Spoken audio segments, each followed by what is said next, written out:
I was driving past my son-in-law's house that afternoon, not for any particular reason, just one of those impulsive moments when instinct tugs at you. I figured I'd check in on Dan, maybe even surprise my daughter Brianna if she happened to be home. But the moment I turned onto their street and saw the silver Lexus parked boldly at the gate, Margaret's Lexus, the same car that should have been sitting safely in our garage, something in my chest seized. A cold, leaden weight settled in my gut. Something's wrong, I thought. Without fully understanding why, I parked a little further down the road and approached the house on foot. My steps were slow, careful. My breathing, shallow. I didn't want to be seen. Some part of me already knew what I didn't want to know. When I reached the window and heard voices drifting out through the half-open pane, what I heard didn't just surprise me, it shattered me. Before we continue, take a moment to subscribe to the channel and let us know where you're listening from in the comments below. What you're about to hear isn't just a story, it's the unraveling of a life.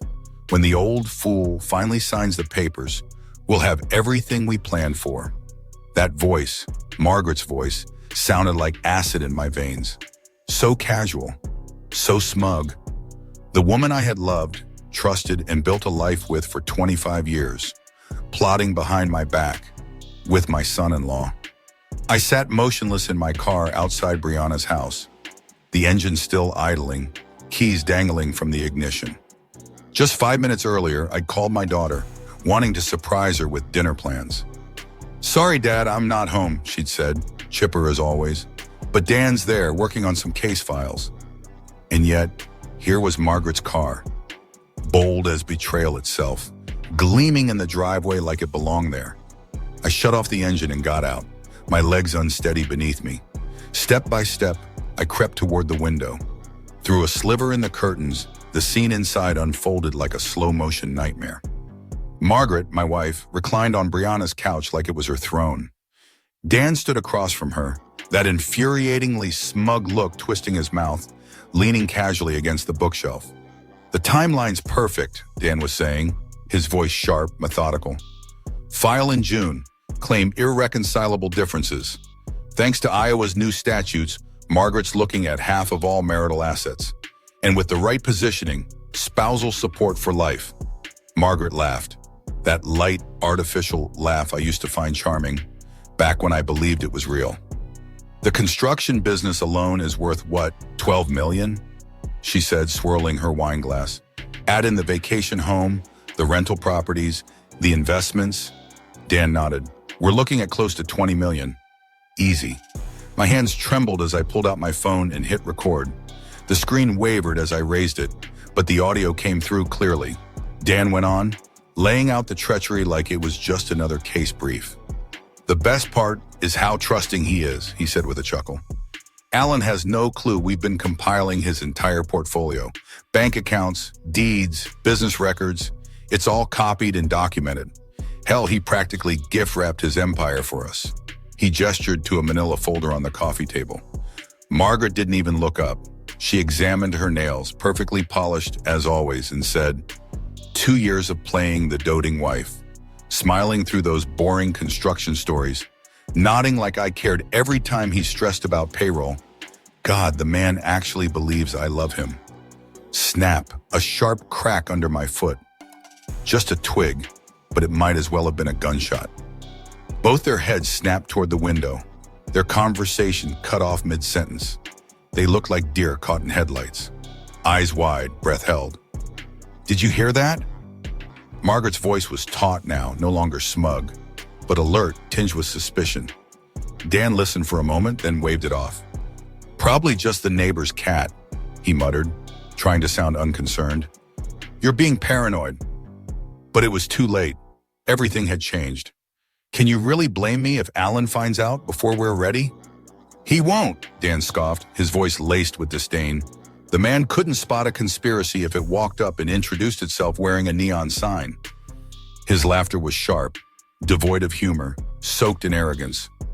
"By September, you'll be divorced, sitting on a small fortune, and finally free to do whatever you want, with whoever you want." I had to bite the inside of my cheek to keep from gasping. My body stiffened behind the half-closed sliding door. I crouched lower, clutching my phone with trembling fingers. Every word was caught, every betrayal, every venomous plan recorded in crisp digital clarity.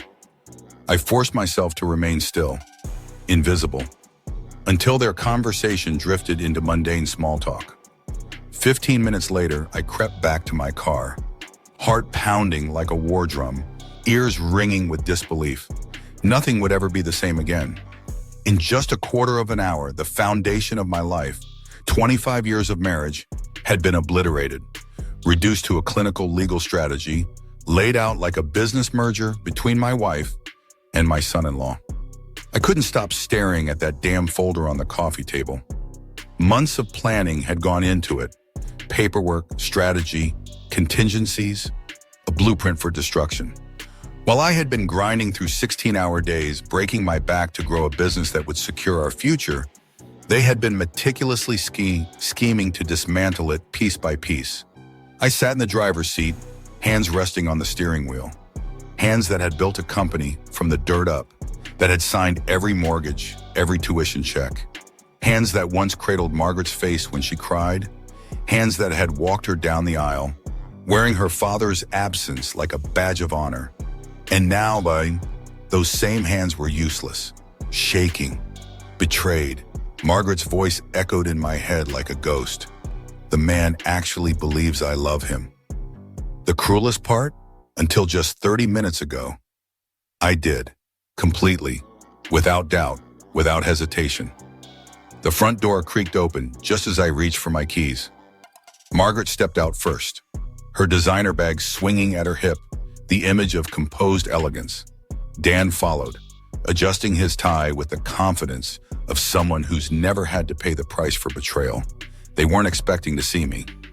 That much was clear. The color drained from Margaret's face so fast it was like watching a mask melt in real time. "Alan?" She choked, her voice rising an octave. What are you doing here?" I forced my expression into something resembling calm, though my pulse was slamming against my eardrums. After 25 years of marriage, I used to think I could read her like a book, but it turns out she'd just been acting her role to perfection. "Just finished inspecting a job site nearby," I said smoothly, stepping out of the car with manufactured ease. "Thought I'd drop by to see Brianna." Dan subtly moved closer to Margaret, his posture protective, calculated. That lawyer instinct flaring in his pale gray eyes as he scrutinized my face, reading me like an opponent across a deposition table. "She's not here," Margaret said quickly. Too quickly. I was helping Dan organize some legal documents. For a client. The lie came effortlessly, like it wasn't the first time she'd used that excuse. Probably wasn't even the 10th. And just like that, I started to wonder, how many lies had I swallowed over the years without question? How many gut instincts had I silenced in the name of love? "Oh," I replied, keeping my tone light, as if I hadn't heard every word they said earlier. "I thought you'd be at work until 6 today. Didn't you mention something about the Henderson proposal this morning?" A flicker of panic crossed her face, brief but undeniable. "I left early, headache." "Sorry to hear that." I turned to Dan, smile still etched on my face like a mask. "Working on something interesting?" He didn't answer right away, just stared, trying to figure out if I knew. What he didn't realize is that I knew everything. And in that moment, I wasn't the man they had underestimated anymore. "Asset division," Dan replied instinctively, then paused. "Too late." "For a divorce client," he added, trying to sound casual. "Very complex financial situation." The irony might have been almost funny, if it hadn't been about the dismantling of my life, if it hadn't been me he was talking about. Margaret's eyes flicked back and forth between us, suddenly sharper, calculating. She was assessing, gauging how much I might have seen or heard. "How long have you been here, Alan?" she asked, tone light, but her posture was rigid beneath the silk of her blouse. "Just pulled up," I said with a nonchalant shrug. "Why?" "No reason," she answered too quickly, flashing a smile that looked like it had been painted on seconds before. Polished, practiced, and hollow. "You seem tense," she added. "Everything okay?" The sheer audacity of that question nearly made me laugh. The woman who'd spent months conspiring to steal everything I'd built, asking if I was okay. But I kept my expression neutral. Long day bye-bye, I said evenly. You know how it is. I gestured toward Dan. Don't let me interrupt your work session. We were just finishing up, Dan said smoothly, his hand landing with quiet familiarity on the small of Margaret's back. It was a subtle gesture, but intimate, instinctive. Not the kind of touch shared between friends or family. And just like that, my stomach turned. How long had that been happening? Good timing then, I muttered. I pulled out my phone, checking the time with an exaggerated motion, making sure they both saw the device. Dan's gaze flicked toward the screen. Just a split second too long. I should head home anyway, I said. Dinner won't cook itself. Margaret laughed, but it sounded brittle, forced.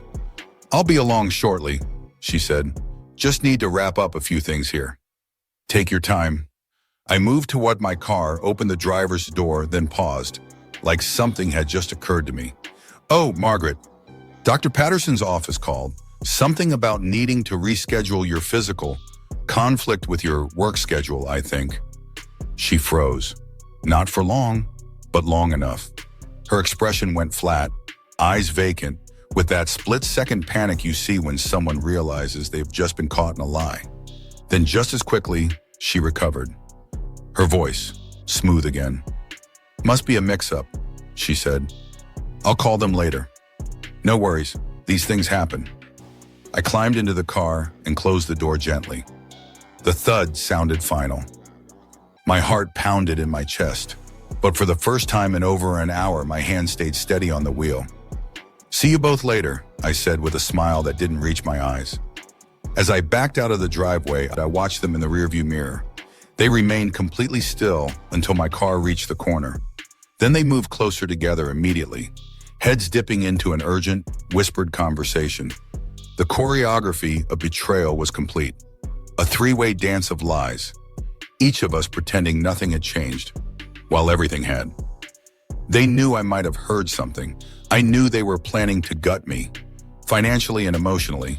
And yet, there we were, performing the well-rehearsed pantomime of normalcy. Margaret would drive home separately, I had no doubt, her mind already working overtime. She'd have answers prepared, excuses for leaving work early, for being at Dan's house, for every breadcrumb of deceit I could pick up. By the time she walked through our front door, she'd have rehearsed half a dozen explanations, delivered with calm eyes and a steady smile. But what she didn't know, what neither of them knew, was that I had everything. 43 minutes of crystal clear audio. Every damning word, every fake laugh, every legal plan. Proof. I pulled into traffic, and for the first time since I'd arrived at that house, my grip on the wheel felt strong. The fog of shock had lifted. In its place was something colder. More deliberate, not rage, not heartbreak. Resolve. This wasn't the end. It was the beginning. They thought they were playing chess against a man who didn't know the rules, a checkers player stumbling across the wrong board. But they were about to learn how wrong they were. The 15-minute drive home passed in a blur, stoplights blinking red and gold, the rhythm of turn signals syncing with the storm inside my chest. My hands gripped the steering wheel, but I couldn't recall a single turn. My Honda found its way up the winding drive like it always had, gliding past the perfectly trimmed hedges Margaret insisted we hire someone to maintain. Past the Italian marble fountain she'd commissioned for our 20th anniversary, a symbol of love, or maybe vanity. I pulled into the circular driveway and killed the engine, but I didn't get out. I just sat there staring at the house I had built from the ground up in 1995, board by board, beam by beam. My fingerprints were on every tile, every door frame, every load-bearing wall. It wasn't just a house. It had been my sanctuary, my masterpiece. A love letter written in wood and stone to a woman I had believed with all my heart would never betray me. Now she was trying to steal it, not just the structure, but the meaning behind it. The front door creaked open into silence, not the calm, comforting quiet of a home at peace, but a hollow stillness, a vacuum where warmth used to live. Margaret's presence had always filled these rooms. Chatter about her yoga instructor's newest conspiracy theory, irritation over the neighbor's barking dog, giddy recaps of shopping trips. I used to think it was the music of our shared life. Now, I wondered how much of it had been an act. The wedding photo on the mantle caught my eye first. December 15th, 1987. Margaret in ivory silk, a glow on her cheeks that outshone the satin. Me in a slightly too tight rented tuxedo, standing beside her, with my crooked smile and two big dreams. Back then, I thought we had everything. I thought love was enough. She was 22, fresh-faced, ambitious, working as a secretary at Morrison and Associates downtown. I was 37, a self-made contractor whose business was just beginning to show promise after a decade of sweat, failure, and instant noodles for dinner. We met at the company Christmas party. Morrison had hired me to renovate their offices that spring. I remember her laugh that night when I made a terrible joke about concrete mixers. It was a sound like silver bells, and it hooked something deep inside me. When I asked her to dinner, she blushed and said yes so quickly, I wondered if she'd been waiting for me to ask. Our first date was at Romano's, that little Italian place with the red checkered tablecloths and dripping candle wax. We talked for hours about dreams, about legacy. I told her I didn't just want to build houses, I wanted to build homes, places where families could grow, where love could live in the walls long after we were gone. Her eyes sparkled when I said that. She reached across the table and took my hand, her fingers warm and sure. You're not just building structures, she whispered. You're building something that matters. 6 months later, I asked her to marry me. She cried when she said yes. I thought those tears meant love. I thought they meant forever. The kitchen table sat quiet now, a still life of memories and half-truths. Sitting there untouched was our 25th anniversary card from last December. Blue ink on thick cream paper. Margaret's handwriting, still as graceful and flowing as ever, spelling out words I had once believed. Forever isn't long enough, she had written.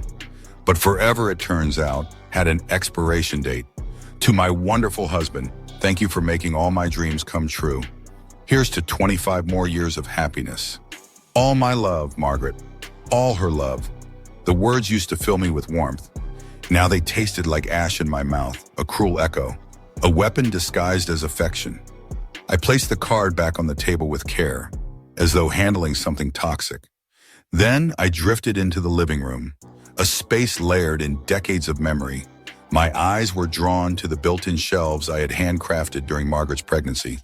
Stained oak, carefully sanded and sealed in the evenings after work. When I was building more than a house, I was building a future. They were filled with Brianna's baby photos. June 8th, 1995, the day our daughter came into the world. Margaret was exhausted, her hair matted with sweat, but she had never looked more beautiful. She held our red-faced miracle with trembling hands and glowing eyes, like she had been born to be a mother. Those early years, they were the golden ones, the truest ones. We didn't have much, just the home I'd built and the grit it took to hold everything together. But we were happy. Margaret threw herself into motherhood with the same relentless dedication she'd once shown planning our wedding. She was the room mom, the team snack coordinator, the mastermind behind birthday parties so elaborate they looked like Pinterest boards come to life. Every moment, photographed, labeled, scrapbooked with pride. You're the best father in the world, she whispered to me the night Brianna graduated high school. Her cheeks were streaked with tears as we clapped for our daughter, who walked across that stage like she owned the future. She's going to do incredible things because of the foundation you gave here. Not we. You, the difference lodged like a splinter. Had the cracks already been there, quietly widening? While I was too proud, too trusting, too in love to notice? I sank into my leather recliner. The one Margaret always called an eyesore begged me to move into the den. I never did. It was ugly, maybe, but it was mine. And as I sank into its familiar comfort, the memories came fast and uninvited. Our 10th anniversary cruise to Alaska.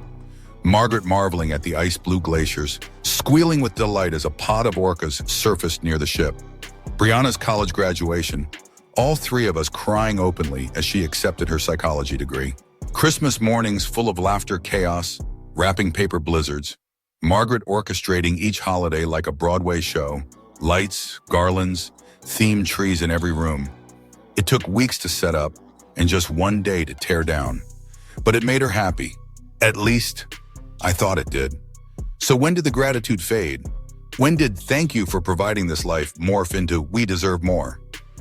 The answer lay recorded in the quiet hum of my phone's voice memos. 43 minutes of betrayal, every line of affection, every anniversary kiss, every "I love you" whispered in the dark. Part of a long con, manipulation disguised as devotion, affection with a hidden clause. She hadn't loved me in years, possibly decades. All of it, our shared life, reduced to a legal strategy session, a division of assets, a chessboard move. I sat in the darkening living room, shadows pooling in corners, wrapped in the ghosts of what I once thought was a happy marriage. But as grief threatened to drown me, something else stirred underneath. Colder, sharper, more focused, resolve. Margaret believed she was the strategist, that she was playing the long game, positioning herself carefully, lining up her endgame moves while smiling sweetly across the dinner table. But she had no idea that her husband, the man who built an empire from mud and nails, had the same calculating mind, the same patience, the same instinct to build and to defend. The rules had just changed. The silence around me no longer felt heavy. It felt bracing. I forced myself to think, not as a husband, but as the businessman I had always been. When had it all started to shift? When did Margaret stop being my partner and start becoming my opponent? The answer came like a cold wind. 2020, the year Cole Construction landed the Morrison Municipal Center contract. $50 million over 3 years, the largest project in our company's history. A legacy deal, the kind of contract that would secure not just my future, but the livelihoods of over 300 employees. That April evening, I came home expecting celebration, maybe champagne. At the very least, a smile, a proud embrace, even just a "you did it." After all, Margaret had always been there, clapping at every ribbon cutting, toasting every deal, beaming at every award. But this time, she didn't even look up when I walked into the kitchen. She sat at the table, a real estate magazine spread open before her, a calculator beside her like it was part of her hand. "This means we can finally afford the house on Elm Street," she said, casually flipping a page. "The one with the circular driveway and the pool. The Hendersons are asking $4.2 million. Not congratulations, not "I'm proud of you," not even "tell me about the project." Just an immediate pivot to what my success could buy her. "Margaret," I said slowly, trying to process the sharp turn in the conversation, "I haven't even started the project yet. There's still design work, permits, negotiations with subcontractors. But the money's guaranteed, right?" She interrupted, finally meeting my eyes. Her green eyes weren't excited, they were cold, calculating. "Once you sign the contract, the city's legally obligated to pay. Isn't that right?" And from there, the conversation spiraled. 2 hours of her outlining every expenditure as if it were already spent. The Elm Street house, of course, a new country club membership at Riverside Hills, matching luxury cars, monthly spa visits, a kitchen remodel. She'd already circled swatches for it. European vacations, planned down to the boutique hotels. This wasn't our wish list. It was hers. The pronouns were subtle, but they mattered. She spoke in I and mine, and I, preoccupied with logistics and timelines, I missed it. By 2021, the tone had shifted completely. The country club membership? No longer a luxury, it was suddenly non-negotiable, especially after the Pattersons joined. Our rustic, cozy cabin in Wisconsin, once the scene of our happiest family summers, was now a source of embarrassment. She couldn't stop comparing it to the Johnsons' sprawling chalet in Aspen. The comparisons became relentless. Other wives, other lives. Wives whose husbands really knew how to treat them. Wives who didn't have to ask for things. Things were just given. Physical affection faded. So gradually, I chalked it up to aging. to stress, to the natural rhythm of a long-term partnership. Then came the separate bedrooms, supposedly because of my snoring. Yet Margaret had never once mentioned it in the first 23 years of our marriage, and I believed her. I accepted it. I normalized it.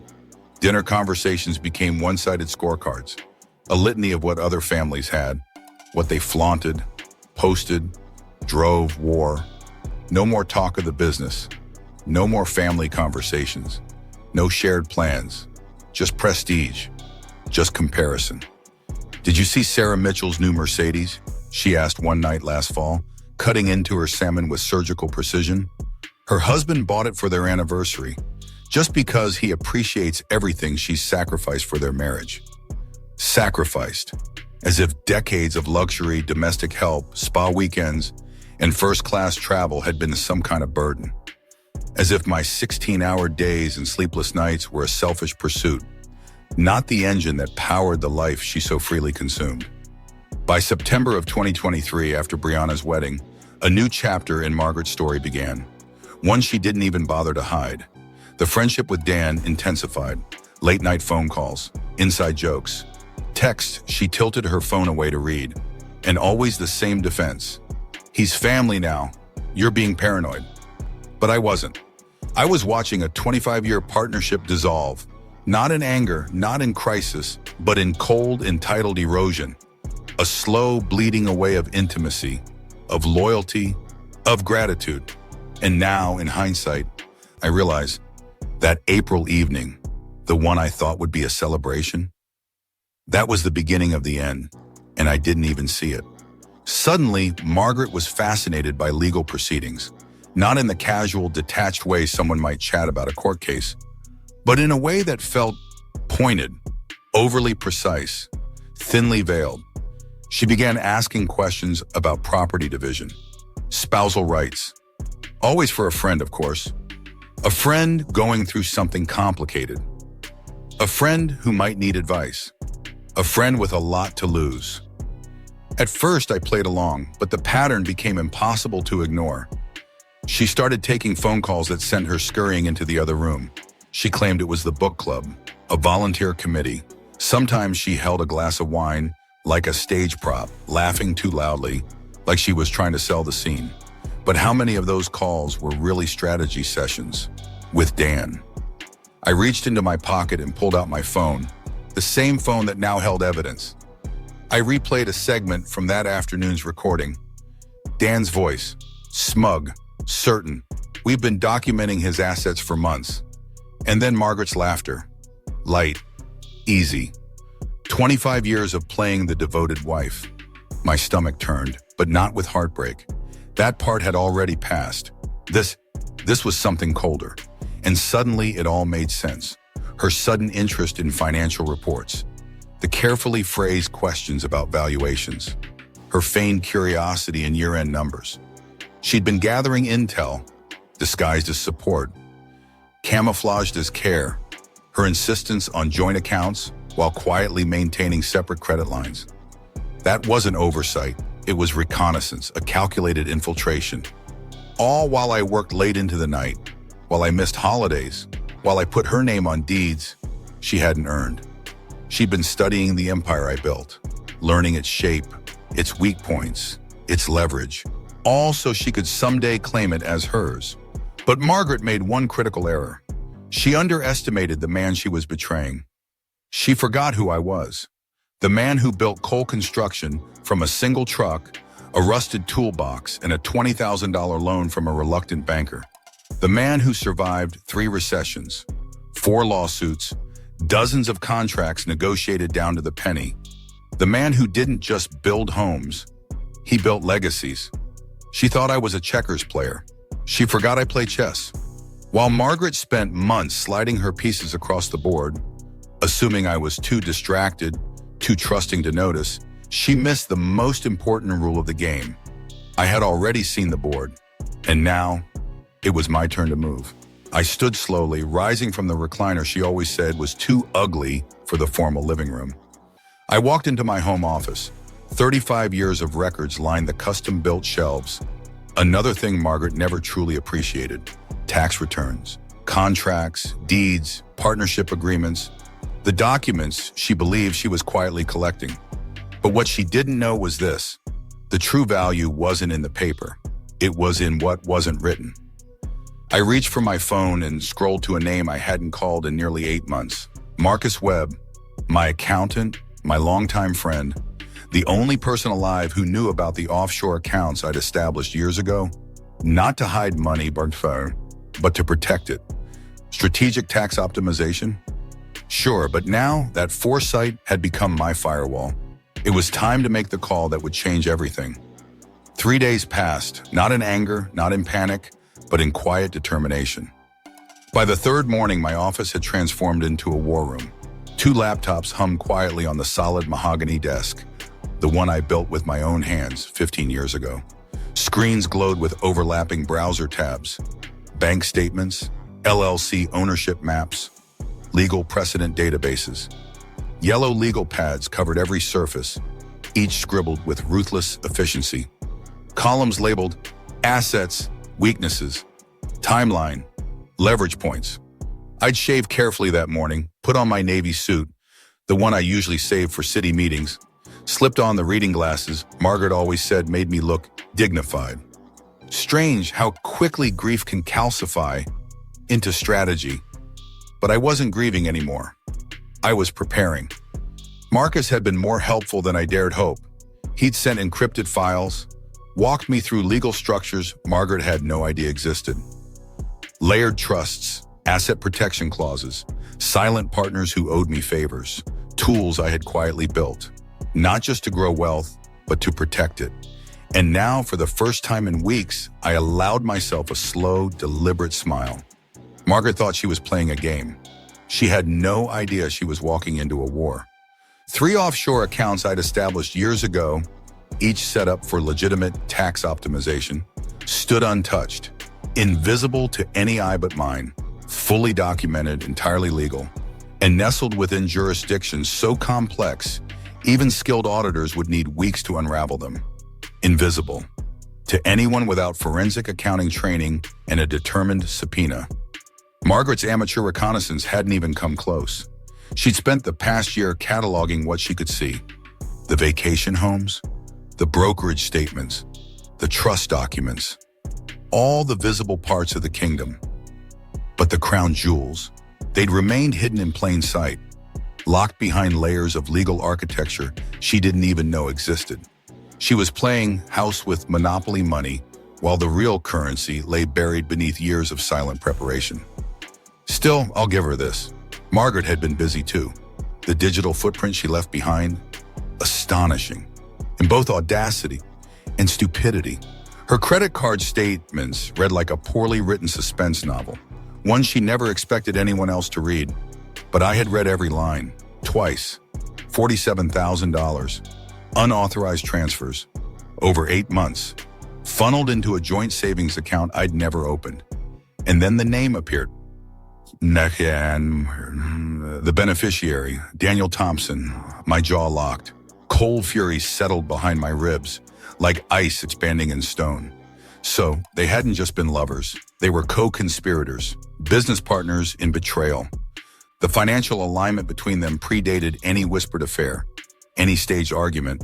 They'd been positioning themselves for this ambush long before the word divorce ever reached my ears.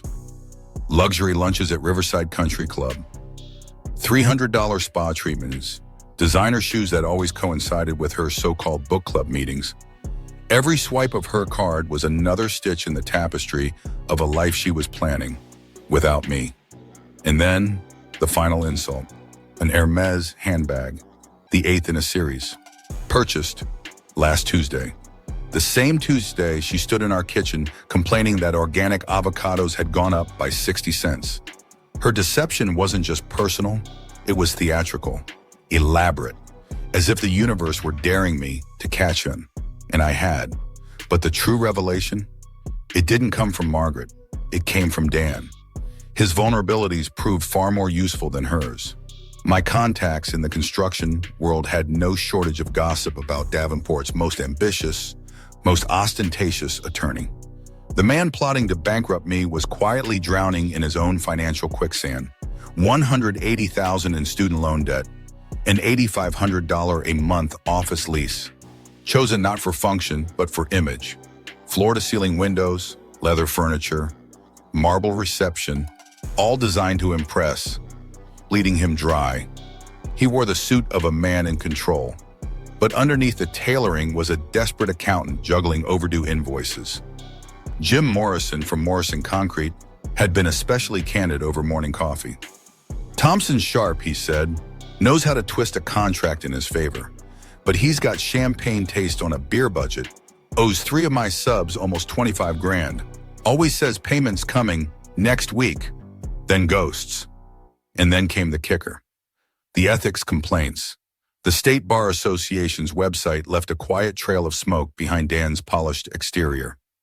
2 formal grievances in the past year, both involving mishandling of client funds. Dismissed? Yes, but documented. And in legal circles, even unproven stains contain everything. No matter how well a suit fits, the stench of desperation eventually seeps through. I leaned back in the leather chair Margaret once claimed clashed with our home's aesthetic vision. Now, it felt like a throne. Before me sat 3 days' worth of intelligence. Numbers, names, patterns, financial timelines overlapped with emotional betrayals. A complete map of their conspiracy, and every blind spot they'd left exposed. They had mistaken patience for passivity, silence for ignorance, routine for vulnerability. They built a plan on the assumption that I was just a tired husband, a man too consumed by work to notice the bleeding of his bank accounts, the fading of his wife, or the cracks in his own castle walls. But Margaret and Dan made a fatal mistake. They underestimated the builder. And now the architect of this empire was ready to draw a new blueprint. They had failed to recognize the mind behind it all. The same analytical precision that turned a borrowed truck in a rusted toolbox into Cole Construction, a $12 million enterprise with multi-year municipal contracts and zero debt. They thought I built with my hands. They forgot. I built with vision. Then the phone rang, jolting me out of my strategic reverie like a nail gun misfire. Brianna, her name lit up on the screen. And just like that, my battle plans scattered like autumn leaves in the wind. I softened my voice instinctively, smoothing out the edge that had crept into my thoughts. "Hey, sweetheart," I said, keeping it warm, measured. "How's your day going?" There was a pause, a breath. Then came the tone, calm, neutral, trained. The kind she used with troubled patience. The kind she used when something wasn't right. "Dad, I need to ask you something." I tensed, fingers tightening around the phone as if I could grip the conversation itself. "Sure, what's on your mind?" Her words came clean, sharp, no soft lead-in, no idle chatter, straight to the vein. "Is everything okay between you and Mom lately? There's just been this weird tension, not like fighting, just off." How much did she know? How much had Dan whispered in the dark while pretending to care for her? I kept my voice even, matching her calm. "What makes you ask?" A pause, then her tone shifted. Cautious, but insistent. "Little things. Mom seems stressed about money, which doesn't make sense, right? Business has been good. And Dan," she hesitated.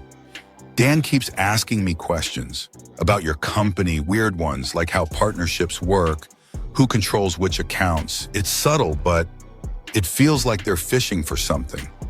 Fishing for information." The words landed hard. She had no idea how accurate she was. My daughter's psychology training had caught the scent of predatory behavior. Even her own mother thought she'd masked behind manicures and mimosas. I kept it light. "Probably just curiosity. You know your mom, she's always been interested in financial security." "Maybe," she said, but her voice carried doubt now, soft but firm. "Dad, if something was wrong, I mean really wrong, you'd tell me, right?" The question hovered like a suspended blade. What could I say? That her mother, the woman who packed her lunches, cheered at her piano recitals, cried at her wedding, was preparing to gut me financially? That her husband, the man she trusted with her heart and future, was orchestrating the entire betrayal? That the family she'd built her life around was rotting from the inside out? I couldn't say it, not yet. I swallowed and said gently, "Of course, sweetheart, but everything's fine. Just the usual business pressures. You know how it is." She didn't respond right away, then softly, "Okay, just promise me you'll be honest if something changes." I promise. Another lie, for her protection. After we hung up, I stared at the yellow notepad in front of me. Its pages now marked not just with financials and stratagems, but with pain. Dan had been using my daughter, pumping her for information under the pretense of trust and intimacy, fishing for cracks in my armor through the one person I'd never questioned. They weren't just playing dirty, they were playing personal. And that changed everything. The scope of their intelligence gathering was broader than I'd realized. More intricate, more invasive.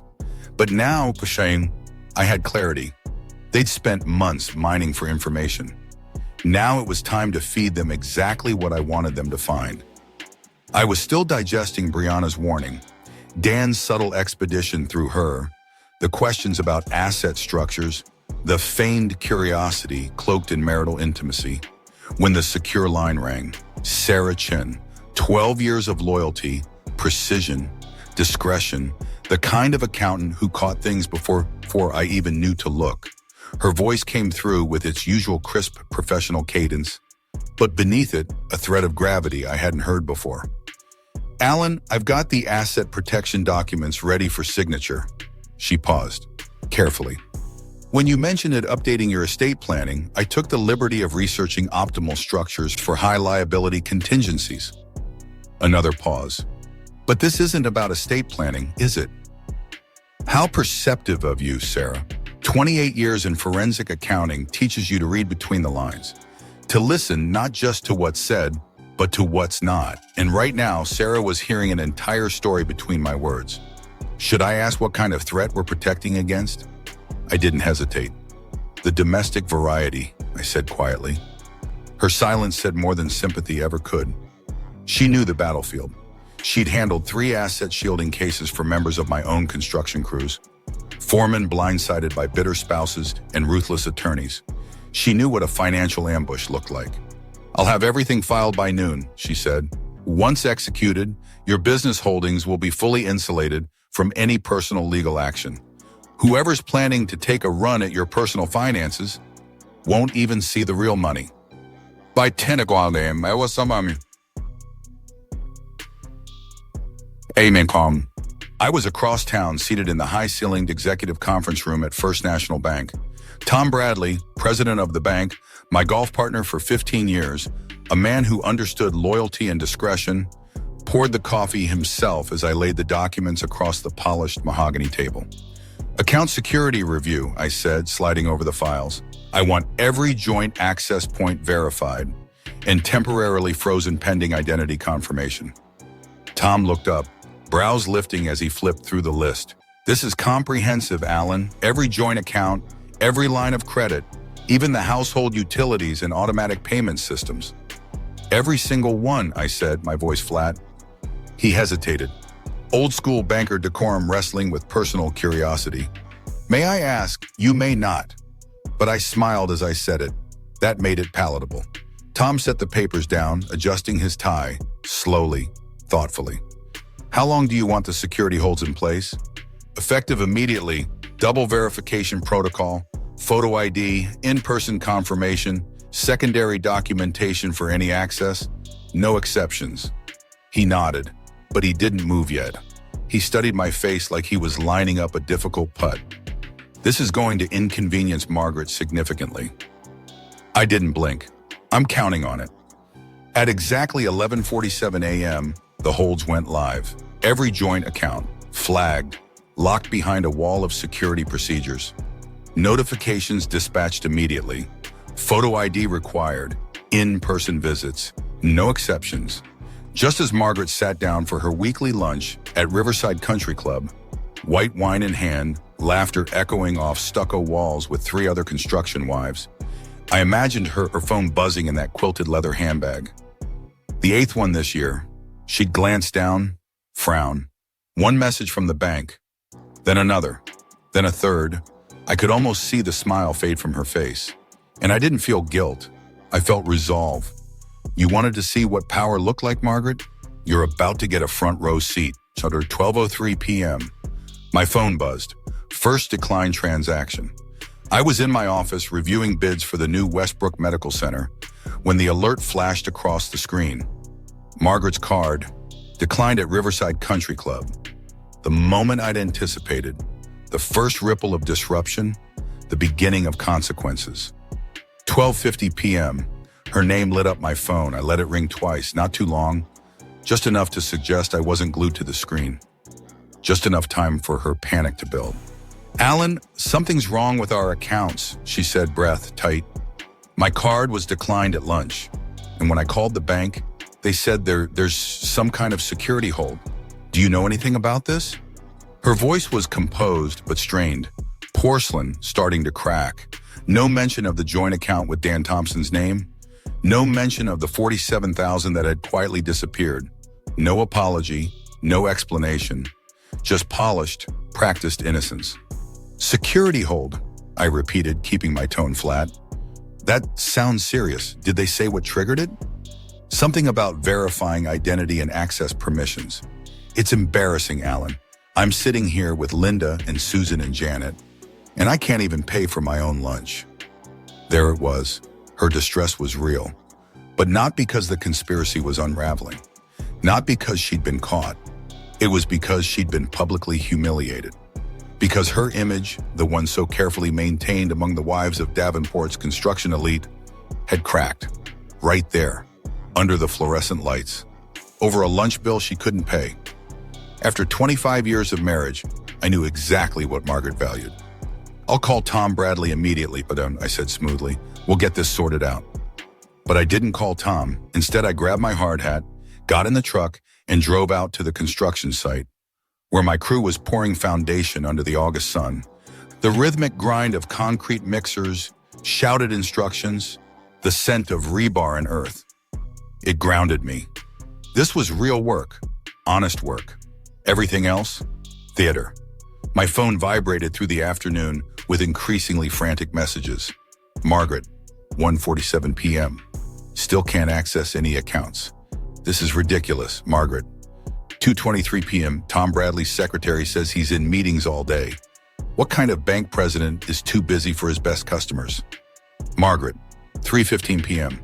Even our emergency credit line is frozen. How am I supposed to buy groceries, Alan? Each message brought a quiet satisfaction. For 2.5 decades, Margaret had lived under the canopy of financial security I built. She never asked where the money came from, never saw the late-night spreadsheets, the subcontractor disputes, the holidays spent chasing permits. She'd grown used to abundance, and now, for the first time, she was tasting scarcity, and the aftertaste was panic. But Dan's reaction, that was far more telling. At 4:30 p.m., my secure line lit up. Mike Rodriguez, former state trooper, now my most trusted investigator. "Thompson made 3 attempts to access the joint account with your wife today," he said. "All denied. Then he tried pulling from what looks like a side trust, maybe something set up to shield movement. That failed too." I let it sink in. The man who thought he was 6 moves ahead was suddenly 2 steps behind. He'd counted on Margaret's access, her signature, shared control. And now it was all gone. A locked fortress where he thought he'd find an open vault. "Is he rattled?" "He's sweating," Mike said. "Called the bank twice, then his assistant, then your wife. He's circling." Good, let him. Dan Thompson was about to learn he hadn't been playing chess at all. He'd been playing checkers. On a board I built. "Probably your daughter's education fund that he manages," Mike added. "That one's frozen too, per your instructions." His voice was calm, but underneath it a trace of satisfaction. Professional satisfaction. Dan Thompson had just discovered what it feels like when the ground beneath you turns to quicksand. "His demeanor?" I asked. Frustrated, agitated, angry phone calls to the bank, threats of legal action, demands to speak with management. Classic overconfident attorney, just now realizing his leverage is gone. By 6 p.m., I was back in my study, The leather chair beneath me worn smooth by decades of problem solving. The documents spread across my desk formed a battlefield map. Every shared account, frozen. Every joint credit line, suspended. Every auto payment system now required my personal sign-off. Total financial lockdown. Margaret's access to 25 years of accumulated wealth, vacations, investments, college funds, even the household accounts, was reduced to whatever cash she happened to carry in her designer handbag. If she'd planned to play queen on the chessboard, she now held a pawn, with no squares left to move. And the best part? It was all completely legal. Just a cautious husband protecting marital assets amid a routine estate planning revision. Tom Bradley would back me up. Standard protocols, well within my rights. No foul play, clean, surgical, devastating. But legal or not, the message was unmistakable. The man they thought they were stealing from was no longer playing defense. At 6:47 p.m., my phone rang again. Margaret's number. I stared at the screen, let it ring once, twice, 3 times, then answered. Alan, she said, not cold, not calculating, but desperate. Perfect. Something's wrong, really wrong. I need to talk to you. I kept my tone even, maybe even slightly confused. Is this about the accounts again? It's more than that. He's not answering me now. I need to understand what's happening. So she tried him. Of course she had, but when the scaffolding of their plan collapsed, she hadn't found a partner. She'd found a man already looking for a way to save himself. By 7:15 p.m., Margaret was rushing through the marble lobby of Thompson & Associates. Her heels echoed in frantic staccato across the polished floor. I knew this because Mike Rodriguez was already there. Across the street, black ball cap pulled low. Watching from a corner booth in the campus shop, professional detachment in full effect. She didn't notice the receptionist, didn't acknowledge the security guard. Her purse swung wildly from her shoulder. This wasn't panic anymore. It was realization, sharp, sudden, that she might have been used. Mike snapped a photo with his phone just as the elevator doors closed behind her. Earlier that evening, as Margaret stood in our driveway, clutching her phone with white knuckles, she'd screamed into the receiver, "Dan, we need to talk immediately. Something's gone terribly wrong." Loud enough for the neighbor to hear. A retired Marine with a sharp ear and an even sharper memory. He'd later mention it in passing during his evening walk by our mailbox. She didn't know yet that Dan had tried to access funds she didn't even know existed. She didn't know his legal bravado was already cracking. She didn't know that the man she'd conspired with had a backup plan that didn't include her. But she would. And when she realized she'd been nothing more than leverage, an accomplice turned liability, I wondered, would she come crawling back to me or come apart completely? Margaret wasn't even pretending anymore. Discretion was dead. On the 14th floor, behind the smoked glass windows of Dan Thompson's corner office, the lights burned like a beacon of emergency. Through binoculars, anyone watching could see the storm unfolding. 2 figures, hunched over a conference table littered with documents. Their gestures, tense, clipped, urgent. Their silhouettes didn't suggest negotiation. They screamed crisis. He knows. Margaret's voice echoed faintly through the building's aging ventilation system, carried through ductwork, filtered into the ceiling of the accounting firm next door, where Mike Rodriguez's contact sat patiently, notepad in hand, ear near the vent, expression unreadable. "Alan knows something," she hissed. "He's cutting off everything. I couldn't even buy gas for my car." Dan's reply was fast, clinical, stripped of charm, litigator mode, the voice he used in courtrooms and depositions. "The timing isn't a coincidence," Mike said. "3 days ago, you told me he showed up unannounced at Brianna's house. Right when we were talking about the transfer timeline, he must have heard something." Margaret inhaled sharply. But how much could he have heard? Dan's tone dropped. Grim, certain. Enough to understand we're not playing around anymore. Papers rustled. He was flipping through folders now, each page heavier than the last, the kind of weight that turns paper into weapons in the wrong hands. "Margaret," Dan said, "we have to assume the worst. that he recorded us. Everything, the assets, the strategy, your role, my recommendations, all of it. If he's got that on tape, we're exposed. The silence that followed wasn't just tense, it was chilling. Two conspirators slowly realizing their prey might have been the predator all along. While they whispered in shadows, Alan had built a fortress, and they'd already stepped inside, triggering every alarm. Margaret's voice returned, this time without certainty. What do we do? Dan didn't hesitate. The calm mask was back. He was already shifting to control. We accelerate. No more slow play. No more positioning. He tapped the table once, sharp. We move first, and we move loud. Monday morning, I file for emergency divorce on your behalf. We attach an immediate petition for temporary spousal support. Margaret blinked. Emergency divorce? Dan's voice was steady, cold, surgical. We frame it as financial abuse. You claim Alan is weaponizing money, cutting off your access to punish and control you. Judges take that very seriously. Margaret's voice sharpened, curiosity flaring like a match. Financial abuse. That's legally compelling. Dan nodded once, expression clinical, composed, deadly. We paint him as the classic controlling husband, manipulative, secretive, obsessed with power. The kind of man who thinks he owns people, not just property. And in that moment, the irony hung heavy in the room. Two people who had spent months plotting to siphon millions, now ready to accuse the man who saw them coming of manipulation and control. Across the street, Mike's contact finished scribbling a final line into his notebook. He slid the pages into a manila envelope and stood slowly. The game was still on, but the board had changed. And Dan Thompson was about to learn the hard way what it feels like to sue a man who already knows your every move. The room filled with sound, not voices, but paper. Legal pads, affidavits, draft petitions, the rustling noise of a lie being built in real time. The frozen accounts, Dan said, not even glancing up, become Exhibit A. Not protection, not caution, but evidence of a pattern. Abuse disguised as prudence. Classic coercive control.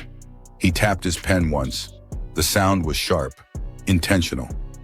We argue this wasn't defensive, he continued. It was premeditated. He knew divorce was coming, and he moved first, to trap you financially. Margaret's silence cracked slightly. I'll need documentation, Dan said, flipping a yellow legal pad toward her. Moments where he made decisions without your input. Times he questioned your spending. Anytime he used money to influence you, limit your options, or impose his will. Her hesitation was real. Dan, that's going to be difficult. Alan's never been like that with money. If anything, he's been too generous. Dan didn't flinch. Then we reframed generosity as manipulation. That's the beauty of it. The more he gave, the more control he built. It wasn't kindness, Margaret, it was strategy. He created dependency, every vacation, every designer purse, all designed to keep you comfortable and compliant. She blinked. For a second, even she seemed to struggle with the weight of that twist. But Dan's voice pressed forward, low, certain. We paint the portrait of a gilded cage. He made you feel secure, but you were disempowered. No access, no visibility, no understanding of your own estate. That wasn't generosity, that was domination. The audacity was breathtaking. 25 years of Alan's loyalty, his late nights, his gifts, his tireless provision, now being recast as a weapon. What about Brianna? Margaret asked quietly. She's not just going to side with me. You know how she is, analytical, always questioning. Her psychology training makes her skeptical of everything. Dan's eyes lit up. He'd just been handed his closing argument. Exactly, he said. We don't fight that, we use it. Her skepticism becomes part of the narrative. Her reluctance to support you? That's proof of how deeply Alan has manipulated the family dynamic. She doesn't trust her own mother's emotional needs because she's been subtly conditioned to defer to her father's authority. Margaret exhaled, half stunned by the brilliance of it, half terrified. "So Alan didn't just isolate me," she said slowly. "He turned our daughter into a psychological weapon." Dan nodded once. "A textbook narcissist move. Control the perception, control the family." Outside the office, the lights of downtown flickered to life. Evening traffic crawled past the windows. But inside that glass tower, a storm was building. A lawsuit wrapped in betrayal, fueled by half-truths, and aimed straight at a man who had always played fair. They were rewriting history, and they were betting the courts would believe it. "You want to make our daughter a witness against her father?" Margaret didn't answer right away. Dan did. "I want to protect your financial future, Margaret. That means strategy, not sentiment." Brianna's professional training gives her testimony weight. If she expresses even the slightest concern about family dynamics, we frame it as an expert opinion. Proof of Alan's manipulative tendencies. The plan was grotesque in its elegance, a masterclass in weaponized narrative. Take Brianna's critical thinking, something Alan had nurtured since she was a child, and twist it into a tool of condemnation. Turn her into an expert witness against the man who once read her bedtime stories, taught her to drive, cried at her college graduation. "So we don't need her support," Dan added. "We need her doubt, that's all.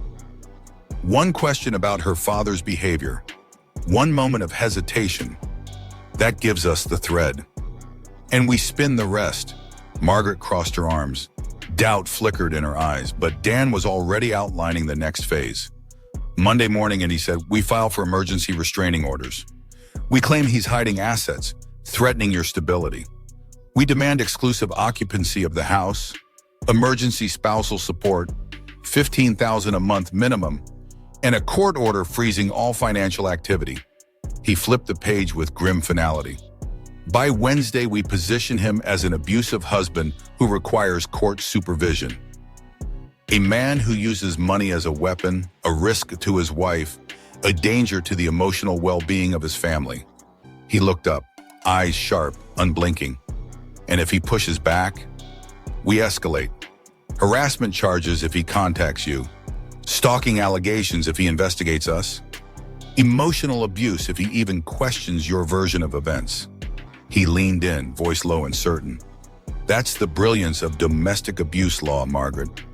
His denial becomes evidence. The harder he fights, the more guilty he looks." Margaret gave a small, cold laugh, brittle, poisonous. "Poor Alan, he has no idea what he's unleashed. 25 years of being the dependable one. The rock, the fool." She stood, walked to the window, and stared into the night. Time to teach him what happens when a man confuses loyalty for leverage. Time to show him that nice guys finish last. The meeting stretched another hour. Dan's legal assistant entered briefly, dropping off secure communication apps, preloaded onto burner phones. They aligned their stories. Who said what, when, and why. They crafted the emotional landmines, financial gaslighting, economic imprisonment, long-term trauma conditioning. This wasn't just a divorce strategy anymore. It was a psychological scorched earth campaign, a full-spectrum character assassination. Every conversation Alan ever had with Margaret, recast as control. Every financial decision, framed as oppression. Every act of generosity, rebranded as manipulation. The goal wasn't just to take everything from him, it was to leave him with nothing worth defending. Not his reputation, not his daughter, not even the truth. Later that evening, Margaret blinked, momentarily off guard. She had come prepared for empathy, tears, outrage, validation. But instead, Brianna had slipped into the invisible lab coat, the therapist's composure, the cool detachment that made her a rising star in her field. "He says it's about identity verification," Margaret said, adding a tremor to her voice. "That the bank flagged some transfers and locked the accounts. But that doesn't explain why he still has access, why I'm the one left stranded."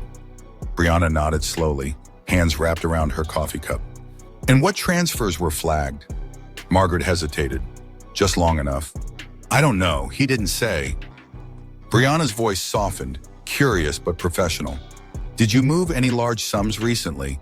Anything that might look suspicious to a bank? The question sliced closer than expected. Margaret shook her head, a little too quickly. Just normal things, household expenses, some joint investments. Brianna didn't write anything down. She didn't need to. Years of clinical training had taught her to catch everything. Patterns, contradictions, tonal shifts. And what she was hearing from Margaret didn't quite align with the mother she remembered. But it did sound eerily familiar, like clients subtly steering her toward a prepackaged conclusion. Has Dad ever prevented you from spending money? Brianna asked, calm and clear. Margaret tilted her head as if genuinely pondering the question. Not prevented exactly, but there were times he made me feel guilty about it. Like when I bought those handbags for the charity auction. He asked if I really needed designer brands to give something away. She paused. I felt diminished. Brianna exhaled slowly. Her skepticism was soft but unmistakable. That sounds like a disagreement, Mom, not abuse. Margaret's eyes narrowed. The daughter she'd once comforted through breakups, through grad school meltdowns, was now parsing her words like a hostile witness. Time to pivot. It's not just the money, Brianna. He's been showing up places. Once at your house, unannounced, and he gets angry when I don't answer his calls. He never used to be like this. You mean recently? Since I started asking questions about the finances, about the way he makes decisions without ever telling me. Brianna leaned back, arms crossed, her brow furrowed, not with worry, but with professional detachment. She was analyzing now. Mom, are you in danger? Margaret's eyes filled instantly. Tears, real or not, always did the heavy lifting. I don't know anymore. That's why I'm coming to you, not just as my daughter. She let the words hang, just long enough to sting. But as someone who understands these things, it was the perfect trap. Margaret wasn't accusing, she was asking, she wasn't certain, just concerned. The ambiguity was no accident, a psychological landmine carefully planted to detonate weeks later, in court. Across the table, Brianna reached out, her hands settling gently over her mother's. Warm, steady. I'll talk to Dad, she said softly. Privately. I want to understand both sides. Margaret's fingers twitched beneath the touch. You don't believe me? I'm not here to believe or disbelieve, Brianna replied evenly. I'm here to understand what's true. For both of you. The message was unmistakable. She wouldn't be weaponized, not without evidence. Margaret smiled, but the mask was cracking. Of course, sweetheart. I just want you to be careful. He's not the man we thought he was. Brianna's eyes narrowed. Maybe he's not, but maybe you're not the woman he thought you were either. Margaret inhaled sharply, just a fraction, but enough for Brianna to know. Her mother hadn't come to heal. She'd come to recruit a witness. And Brianna had just made one thing clear. She might be a therapist. She might be their daughter. But she was no one's pawn. Exactly 27 minutes later, Margaret sat in her car in the shaded corner of a strip mall parking lot. Both hands gripped the steering wheel, knuckles white. Her phone buzzed. A message from Dan. How did it go? She didn't answer right away. The anger was there, hot but quiet. She had rehearsed that brunch conversation a dozen times. Tears, a hug, maybe even a firm declaration of loyalty. Instead, she'd been interviewed, assessed, observed. Brianna hadn't played the role of daughter, she'd played referee. Finally, Margaret replied, she was difficult, detached. She's not buying it, at least not yet. Dan responded immediately, define not buying it. What exactly did she say? She asked for Dad's side, called it a marital conflict. She wants to talk to him. A pause, then, that's not ideal. We need to move fast. Margaret stared at the screen. The words felt colder than the weak air conditioning humming through the vents. Not ideal? The carefully laid groundwork was shifting under their feet, and Dan sounded more irritated than concerned. She typed, she's still rationalizing everything, blaming stress, business concerns. If she talks to Alan, she might warn him. Or worse, start doubting me. This time, Dan took longer to reply. When the message came through, it was more direct than anything he'd said before. Then we can't give her time to process. We move forward with the emergency filing Monday as planned. But we add Brianna to the affidavit. Frame it like this. Daughter's inability to recognize abuse is a result of long-term exposure to manipulative behavior. Margaret stared. Read the message again, then a third time. Her mouth went dry. You want to use her as evidence? Dan's reply was immediate, no hesitation. I want to neutralize her as a threat. If she won't help us, we have to make sure she doesn't hurt us. Alan's greatest strength has always been how normal he seems. We dismantle that image, piece by piece. Margaret didn't respond, not right away. For the first time since the plan began, a sliver of hesitation slipped beneath her rage. Brianna wasn't a threat.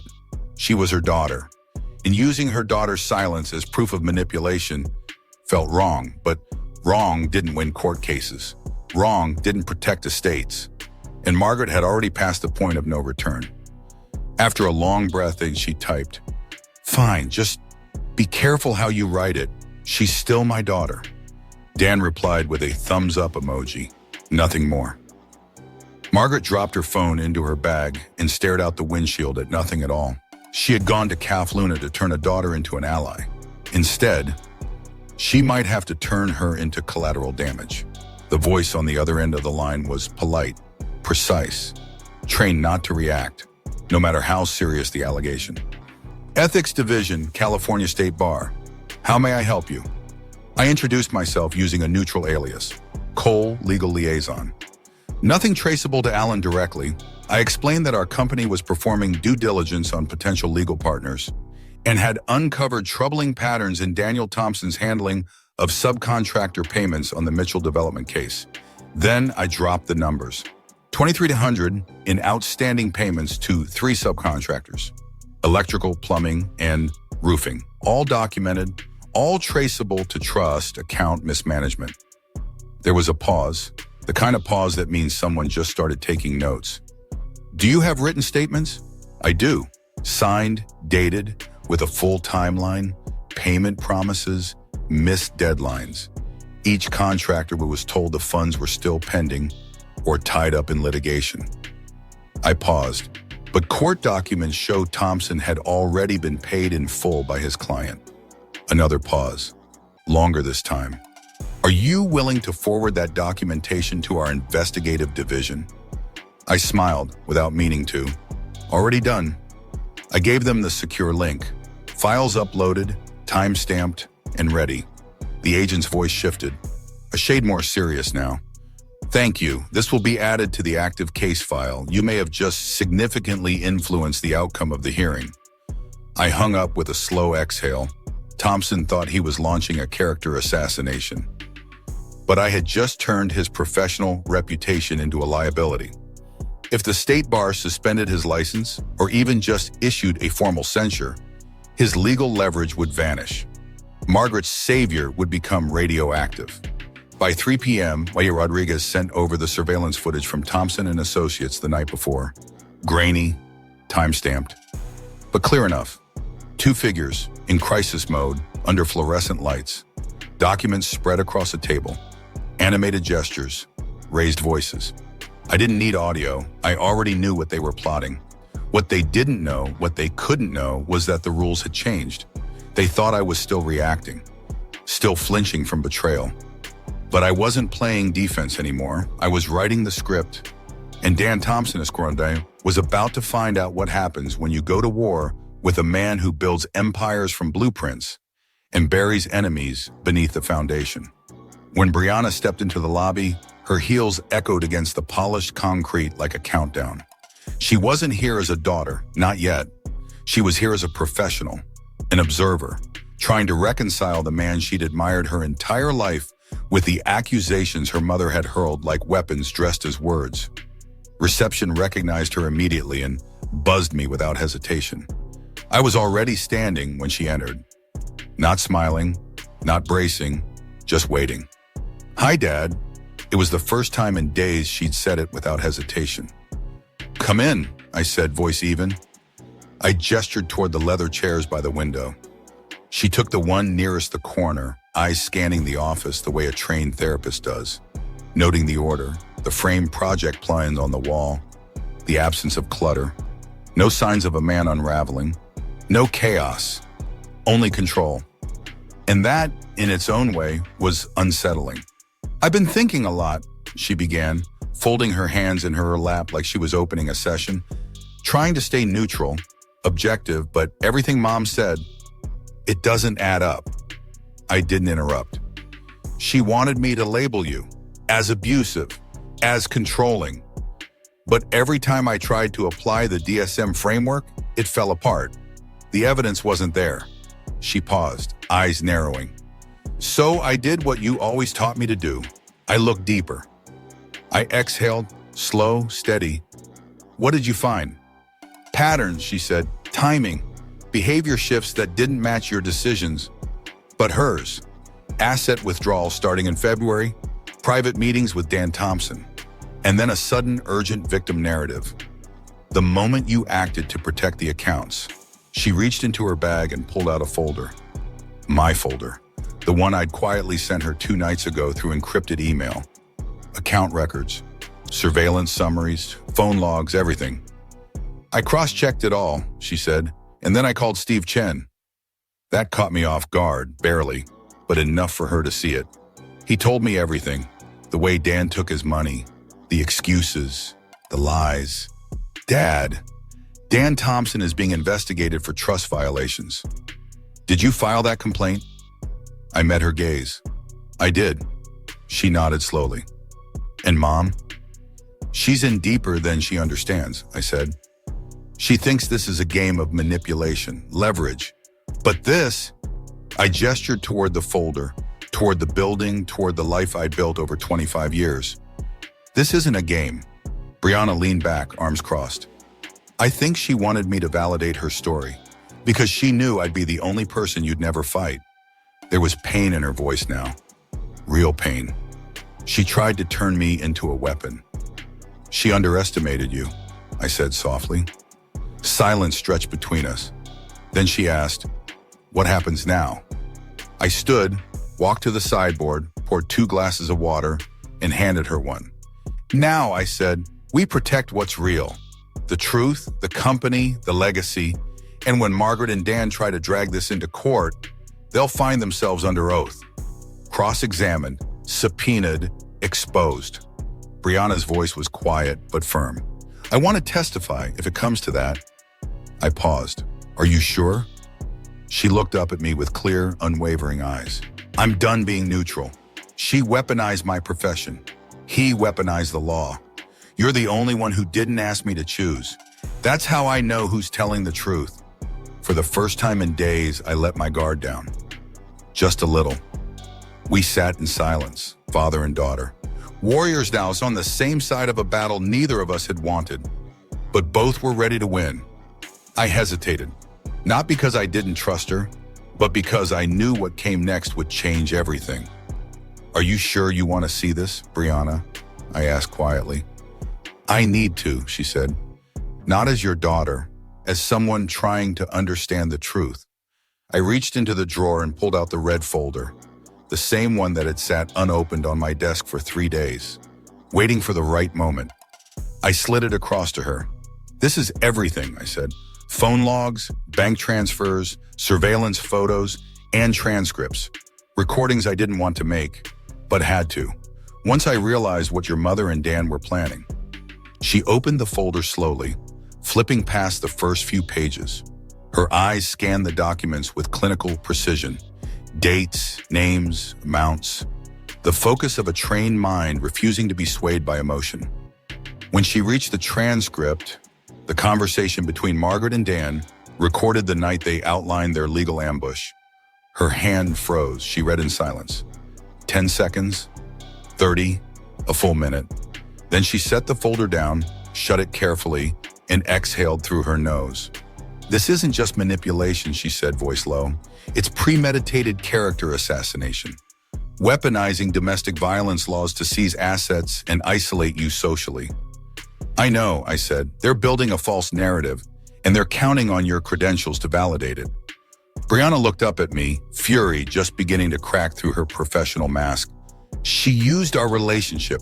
She used my trust. She thought I'd sacrificed my ethics because I'm her daughter. You didn't, I said. You came here instead. She nodded slowly. You need a counter-narrative, a legal and psychological defense. And I need to make a decision. About what? Whether I testify. I held her gaze. Whatever you choose, I'll respect it. But Brianna shook her head. No, you need to understand something, Dad. I'm not doing this for you. I'm doing it for the truth, for my own integrity, for everyone who's ever had their voice stolen by people who weaponize real pain to cover their lies. I looked at her then, not just as my daughter, but as a woman who had become far more than either of her parents had ever realized. You always were stronger than both of us, I said. She didn't smile. Then let's act like it. She stood, folder in hand. We go to the lawyer tomorrow. I want my statement officially recorded. Before they come after you in court, I want them to know I won't be standing beside them. As she walked to the door, she paused. One more thing, she said, turning back. I always wondered why you never defended yourself more forcefully with Mom. Now I understand, you were playing the long game. I gave a tired smile. It's not about winning, sweetheart. It's about surviving with your soul intact. Well, Rashan, Brianna said, eyes sharp, voice steady. Now it's about both. And with that, she was gone. The war had shifted again, and this time the truth had teeth. Relief flooded through me, sharp and immediate, but it was followed just as quickly by concern. Brianna, I said, standing with her, you don't know how deep this goes. Your mother and Dan, this wasn't just a desperate act. It was a calculated campaign. You siding with me puts you directly in their path. But she shook her head, calm, certain. I was already in their path, I just didn't know it. Mom used my education, my career, my loyalty to build a case she hoped I wouldn't question. That's not protection. That's exploitation. She walked to the window, looking out across the job site. Crews were wrapping up for the day. Hard hats, honest sweat, steel beams catching the late afternoon light. You taught me to think critically, Dad. You taught me to ask for proof. You taught me that strength isn't volume, it's consistency. You think I forgot that just because Mom weaponized therapy language? I smiled faintly. I guess I hoped you hadn't. She turned back to me. You were right to record them. You were right to wait until I was ready. And now I need you to be right about something else. What's that? That truth still matters, that exposing them will work. I hesitated, the weight of the war pressing on my shoulders. Truth matters, sweetheart, but it doesn't always win. Her jaw tightened. Then we fight anyway. And just like that, she became my ally. Not out of obligation, not out of guilt, but out of conviction. I'll call the ethics board in the morning, she said. File an affidavit, attach the recording, explain how Mom tried to enlist my credentials for a false abuse claim. Are you sure you want to do that? No, she admitted, but I'm sure it's right. The sun was lower now, painting her face with a kind of solemn fire. They started this war, Dad, she said, but they forgot something. What's that? We don't break, we build. And with that, she left, my daughter the therapist, the truth teller, walking out not as a casualty of the conspiracy, but as its reckoning. The war wasn't over, but now I had a weapon they never expected, a daughter who could see through lies and speak the truth louder than any of them. Dan froze. For the first time since she'd known him, not as a law student, not as a husband, not even during their worst arguments, Brianna saw something unfamiliar in his face. Fear, real, unguarded fear. I can explain. Don't. Her voice sliced through the room like a scalpel. Don't lie, don't minimize, and don't insult me by pretending this was anything but premeditated. Dan stood slowly, but his posture was off. Gone was the polished courtroom confidence. This was a man cornered in his own home, caught between legal ruin and moral collapse. Your mother, stop. She didn't coerce you. She didn't manipulate you. She picked you because you were already morally flexible. Brianna stepped closer, calm, composed. You saw a chance to win big and burn my father in the process. That's not a strategy. That's character. He looked away, jaw tightening. You don't understand the position I'm in. Then explain it. He paused. The words hovered on his lips, but he couldn't bring himself to say them. Not without incriminating himself. You were going to let me professionally validate a false narrative, she continued. Use my license, my reputation, as part of your legal strategy. That's not just unethical, Dan. That's evil. Dan's voice dropped, pleading. I didn't think it would go that far. I thought Margaret would back off once your dad gave up control of the assets. You thought wrong. Brianna folded her arms. You underestimated him, and you underestimated me. Brianna, don't throw this away over what? Integrity? Justice? My father's life's work? Her eyes burned now. You threw this marriage away the moment you decided that winning was worth more than honesty. Dan took a step forward. Look, maybe we made mistakes. No way. Her tone was final. A mistake is forgetting an anniversary. What you did was a betrayal of trust, of law, of everything I stand for. Dan exhaled, finally seeing the truth in her expression. This wasn't anger, it was judgment. So what now? He asked quietly. Brianna picked up the whiskey bottle and poured it down the sink. Now you get your things and leave. You're kicking me out? I'm protecting my home the way you should have protected your career. You'll be hearing from the Bar Association soon.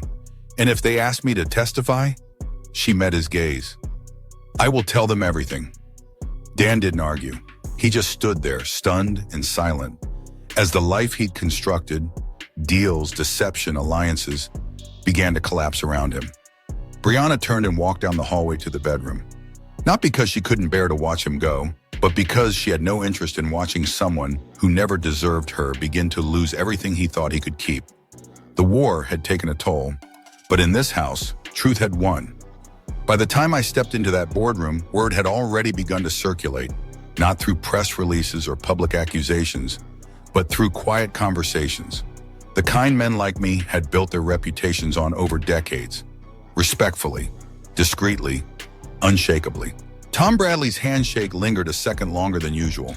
The others, Gary from the Rotary, James from the Real Estate Trust, even Harold from Municipal Zoning, greeted me not with sympathy, but with solidarity. Heard things at home have been difficult, Harold said softly. They have, I answered plainly, but truth tends to travel slower than rumor. I'm doing what I can to correct that.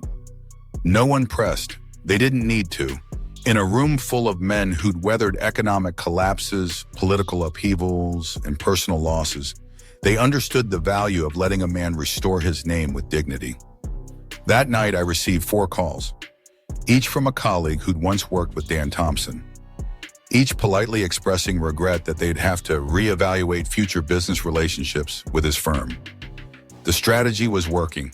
While Margaret watched doors close at luncheons, I was opening new ones, quietly aligning with institutions that valued integrity over gossip, establishing a public posture of stability while the other side unraveled behind closed doors. Meanwhile, at home, Brianna had begun the process of legally separating from Dan. She was methodical, dividing assets, filing ethics complaints, notifying the licensing board about potential misuse of her credentials. She refused offers for legal assistance from me, determined to fight her own battle on her own terms. I need this to be mine, she told me. Not revenge, not retribution, just accountability. I respected that. I respected her. But Margaret, she wasn't prepared for what came next, because betrayal has a cost. And unlike legal judgments, social exile is swift, silent, and absolute. The invitation stopped. The annual fundraising gala committee voted her off. Her name quietly disappeared from the newsletter. No explanation, no confrontation. Just the echoing judgment of whispered truths. Even her Pilates class changed instructors. Margaret, who once curated brunch guest lists like a political strategist, now sat alone at a 2-top table at the country club, pushing fruit salad around her plate, while women she'd once ruled over avoided her gaze. The empire she'd built on manipulation and appearances was collapsing, not because of scandal, but because truth, once revealed, doesn't need a microphone. It only needs a willing ear. And mine had been listening for a very long time. Margaret faltered. For the first time in weeks, maybe ever, she had no script, no rehearsed lines, no sly glances at Dan for confirmation. Just the cold gaze of an attorney asking for facts, not feelings. He makes decisions without asking me. He doesn't consider my emotional needs, she said, her voice tightening. Linda Hawthorne didn't flinch. That may be inconsiderate. It is not, on its own, abuse. I need verifiable instances, dates, witnesses, patterns. Margaret's silence grew heavier. There were no bruises, no screaming matches, no public scenes, nothing that would hold up in court. And now that Brianna had pulled her professional support, even the emotional manipulation narrative led nowhere. What about the house? Margaret snapped, trying to seize control. He's changing the locks. My name's on the deed. Joint property, Linda replied, but his petition for temporary sole occupancy has legal precedent, especially given the recent allegations of conspiratorial behavior with marital assets. Margaret's eyes widened. He told you? He didn't have to, Linda said, calm but pointed. The Bar Association inquiry into Dan Thompson is public record. The investigator's notes include a transcript of the recording your daughter submitted. Your voice is on it. For the first time, Margaret physically recoiled. The walls felt too thin, too transparent. I didn't know she was recording, she whispered. That won't help you, Linda said, closing the file. Let me be clear, Mrs. Cole. If you want to move forward with the divorce, I'll represent you. But I will not pursue a false abuse narrative, and I won't jeopardize my license over emotional storytelling. You'll walk away with an equitable settlement if you're lucky, but the power dynamic has shifted drastically. Margaret stood slowly, wounded pride battling cold reality. Everything she had banked on, her charm, her reputation, her daughter's credentials, was gone. In its place, a legal bill, a crumbling alliance with Dan, and a town that now whispered her name with contempt. Outside, the courthouse clock struck noon. Inside, Linda slid the folder back into her drawer. Take time to consider your options, she said. And be advised, retaliation will only strengthen your husband's position. Margaret left without responding. Her heels echoed down the marble hallway like a verdict. She had spent sleepless nights trying to reverse engineer 25 years of Alan's consistent kindness into a pattern of abuse. But each story unraveled under scrutiny. He's always been controlling about money, she'd insisted. Always has been. Can you provide examples of threats, physical intimidation, isolation from family or friends? The attorney asked, voice calm but firm. Well, no, but Mrs. Cole, the woman interrupted, domestic abuse claims require specific, corroborated evidence. Has your husband ever physically threatened you, restricted your movements, monitored your communication? Each question landed like a dart on wet paper. Alan had never raised his voice in anger, never kept her from seeing friends, never tracked her calls or questioned where she'd been. His only control? A few budgeting discussions, usually about her overspending on country club functions and seasonal redecorating. She was trapped by the very history she once used to craft their image as the perfect couple. Now, that same history stood in sharp, court-ready contrast to the character she needed him to play, the abuser. 10 blocks away, Dan Thompson was learning just how fast the Bar Association could move when a high-profile complaint landed on the right desk. Monday morning's ethics committee call wasn't about petty infractions or missing paperwork. It was about survival. Mr. Thompson, the voice on the line said, we've received additional complaints regarding your handling of client trust accounts, specifically allegations that you redirected client funds for personal expenses during pending case resolutions. Dan's hand tightened around his phone. His mouth went dry. Those allegations are false, he said. My accounting has always been above board. But the voice didn't flinch. We have documentation from Martinez Electrical. Invoices submitted 8 months ago were never paid, despite your client's case settling 6 months prior. Where are those funds now? Dan swallowed. The answer, the truth, was sitting in his personal checking account, quietly funneled to cover overdue office rent and a ballooning student loan payment. What he once called temporary liquidity management now carried the unmistakable stench of embezzlement. "There may have been administrative delays," he said, barely above a whisper. "Mr. Thompson, we're scheduling a formal hearing for Thursday morning. You'll need to provide full financial documentation for all client accounts going back 18 months. By Wednesday night, desperation had stripped Margaret and Dan of whatever illusions they had left. Their strategy session in Dan's dim, half-emptied office felt less like legal planning and more like the final war room of a doomed campaign. The overhead lights flickered, as if reluctant to witness what was being plotted beneath them. "We have to file domestic violence claims," Margaret said. Her voice was brittle but wrapped in forced conviction. "It's the only way to force him on the defensive. Delay proceedings, freeze assets, maybe trigger a court-ordered psych eval." Dan leaned back in his chair. The leather creaked like an accusation. "Margaret, do you understand what you're suggesting? False DV allegations are felonies. If we're caught, and with what Alan likely has, it won't just be reputations ruined. It'll be disbarment, prison." "What evidence?" she shot back, panic bleeding through the last threads of control. "I've never said anything in front of cameras or witnesses that could contradict." She stopped, frozen. Dan didn't have to say a word. The silence said it for him. The recording, the careless, damning moment. Right in her own home.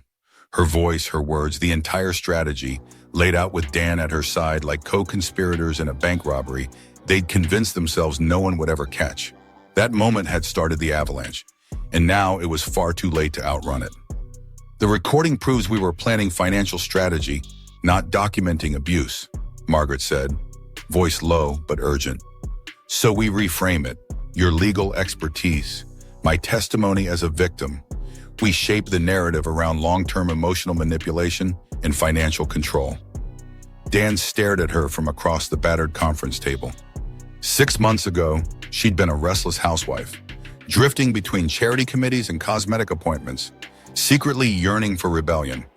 Now she was calmly proposing perjury in federal court, as if it were just another tactic in a chess game she refused to lose. "If this fails," he said, "we're both staring down felony charges. You understand that, right?" Margaret didn't blink. "If we don't try, I'm facing poverty and disgrace, and you're facing disbarment. Either way, it's over. At least this way, we go down fighting." Her voice didn't tremble. It carried the flat, surgical resolve of someone who had already lost everything, except the instinct to drag others into the fire with her. Dan recognized it. This wasn't strategy, it was demolition. Thursday morning's restraining order hearing would determine everything. Whether their last-ditch performance could tip the legal scales, or whether they just handed Alan another arrow for his growing legal arsenal. What neither of them knew was that Alan had spent the week working in silence, not just defending himself, but building a counterattack.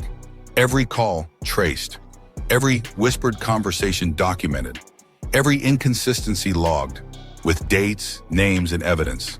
For 35 years, he'd built a life on quiet integrity. Now he was wielding it like a sword. May 1st arrived with an odd kind of clarity, the kind that comes before a storm. The Davenport County Courthouse felt different that morning, as if the building itself sensed the weight of the day. For the first time since this nightmare began, I didn't feel like a man under siege. I felt like a man carrying the weight of truth and prepared to use it. Judge Patricia Hendricks sat atop the domestic relations bench with the poise of someone who had seen every trick the human heart could pull. She didn't tolerate melodrama or manipulation. Her courtroom was a scalpel, not a stage. Margaret sat at the plaintiff's table, flanked by Linda Hawthorne, her shark in a tailored blazer. Margaret wore the textbook image of a battered spouse, a modest navy dress, pearl earrings, pale makeup to suggest exhaustion. Her hands trembled faintly in her lap, but whether from fear or calculation, only she knew. "Mrs. Cole," Judge Hendricks began, flipping through the emergency petition with clinical focus. "You allege your husband has engaged in financial abuse and intimidation. Can you describe specific incidents that led you to fear for your safety?" Margaret's voice broke perfectly, too perfectly. Your Honor, for months, my husband has restricted access to our accounts. He monitors everything. My purchases, my phone use. He's made threats. What kind of threats, Mrs. Cole? Financial threats, she replied quickly, clutching a tissue. That I'd be left with nothing. That he'd use his business contacts to ruin me socially. I used to have friends, community roles. That's all gone now. She paused, letting her voice crack just enough to sound believable. Last week, he cut off all access. I didn't even have money for groceries. He's isolating me, controlling every part of my life. From where I sat, I saw it, a faint flicker in Judge Hendrick's expression. Not sympathy, not disbelief, something more dangerous. Scrutiny, the kind that comes from a judge who's heard hundreds of real victims, who can recognize rehearsed grief just as easily as she can spot missing evidence. Margaret was still speaking, but the room had shifted. Her words were falling into a silence already shaped by documents, phone records, and the quiet credibility of a man who came not just prepared for war, but for truth. I watched my wife of 25 years perjure herself with rising confidence, her voice gaining steadiness as she spun fiction from air. Fiction about a man who had spent decades quietly giving her everything she ever asked for. The luxury car she drove, the house she designed, down to the imported tiles, the vacations, the social standing. Every comfort bought with my labor, not my cruelty. Each lie layered atop the last like plaster on a crumbling wall.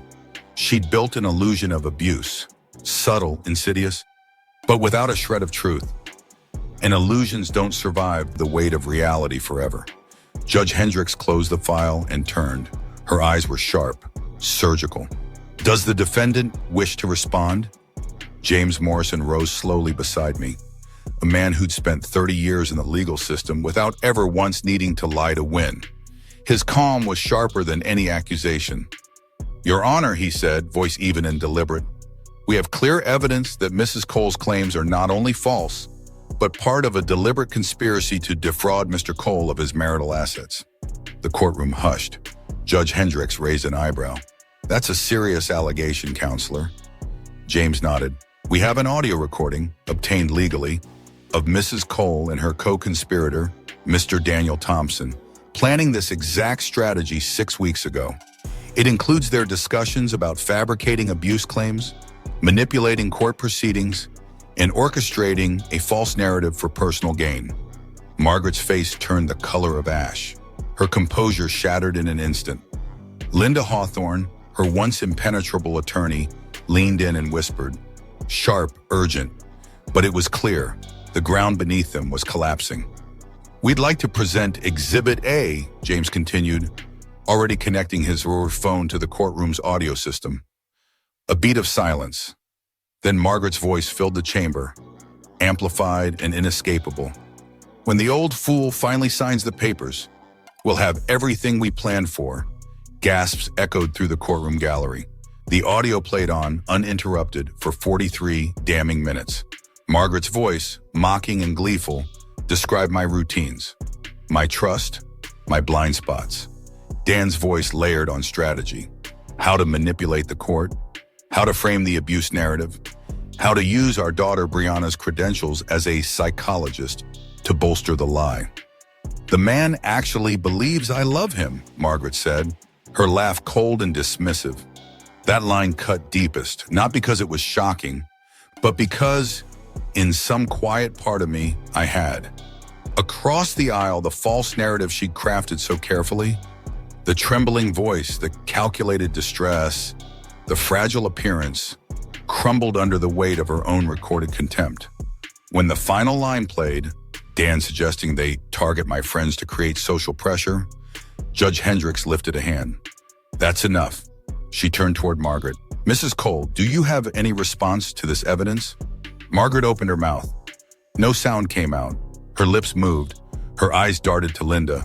But the practiced script was gone. The performance was over. Linda Hawthorne's face had gone pale. When she finally spoke, her voice was quiet, but firm. Your Honor, I respectfully request permission to withdraw from this case. I was not made aware of these circumstances when I accepted representation. Motion granted, the judge replied, her voice like steel. She fixed Margaret with a stare that carried the weight of every lie ever told in her courtroom. Mrs. Cole, I am dismissing your restraining order petition with prejudice. A pause, then, furthermore, I'm referring this matter to the district attorney's office for review. Possible charges include perjury, conspiracy to commit fraud, and filing false legal documents. Then came the gavel, a single thunderous strike. The sound echoed through the courtroom like a verdict from heaven itself. 2 weeks later, the divorce settlement was finalized. It reflected Margaret's catastrophic miscalculation in brutal clarity. Her recorded deception stripped away any claim to spousal support. The prenuptial agreement she'd once signed so eagerly, back in '97, when she believed wealth came easy and love was forever, now locked her into a minimal division of assets. The woman who once lived for appearances left court with a frozen bank account, a bruised reputation, and a single suitcase. And me? I walked out with something she never expected. The truth on my side, and a future no longer shackled to someone who mistook kindness for weakness. Dan's law license suspension became permanent after the Bar Association uncovered $127,000 in misappropriated client funds, money he'd siphoned off piece by piece to maintain the illusion of control. Last I heard, he'd moved to Nebraska, working as a paralegal under someone else's nameplate. From attorney to assistant, a long fall and a quiet one. Brianna filed for divorce the very next day. No dramatics, no tears, just a single-page filing. Irreconcilable differences. She's building something new now, a therapy practice focused on family systems, specializing in manipulation tactics and emotional coercion. Hard lessons turned into purpose. I couldn't be prouder. 6 months later, Margaret clocks in at a retail job in the same upscale mall where she once spent my money without hesitation. She walks past the boutiques where she used to flaunt her status, now wearing a name tag instead of a designer bag. The irony? It's not lost on either of us. As for me, I rebuilt Cole Construction, not just the business, but the name. What I once thought was the end became a kind of rebirth. The community, having witnessed the storm, rallied behind me with unexpected loyalty. Referrals turned into contracts. Contracts turned into partnerships. And trust, once bruised, returned stronger than before. The house feels different now, quieter. But that quiet is honest.